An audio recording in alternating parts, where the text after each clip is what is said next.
എത്ര കിട്ടിയാലും എത്ര കൊണ്ടാലും എത്ര അനുഭവിച്ചാലും സ്വന്തം മക്കളെക്കാൾ സ്വന്തം കൂടപ്പിറപ്പിനേക്കാൾ സ്നേഹിച്ച് കൂടെ ഊണിലും ഉറക്കത്തിലും ഫുൾ ടൈം കൂടുതൽ സമയം നമ്മളെ ജീവിതത്തിൻ്റെ 99% സമയം അതിനായിട്ട് ചെലവഴിക്കുന്നു. ആ ഏറ്റവും വലിയ ചിന്ത അതിന് കൊടുക്കുന്ന ഒരേ ഒരു സാധനം,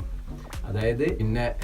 സ്വർണത്തിന് നല്ല പൊള്ളുന്ന വില സമയമാണ്. അപ്പം ആ സ്വർണത്തിനേക്കാളും വിലപിടിപ്പുള്ള നമ്മളെ ആകർഷിക്കുന്ന ആ സാധനം മരിക്കുവോളം നമ്മളെ കൂടെ എല്ലാവരും, ഈ എൻ്റെയും നിങ്ങളെയും ഞങ്ങളെയും എല്ലാവരും കൂടെ എന്ന് പറയുന്ന പോലെ ആ സാധനം അത്രയും നമ്മളെ സ്നേഹിച്ചു കൂടെ കൊണ്ട് നടക്കുന്ന ആ സാധനം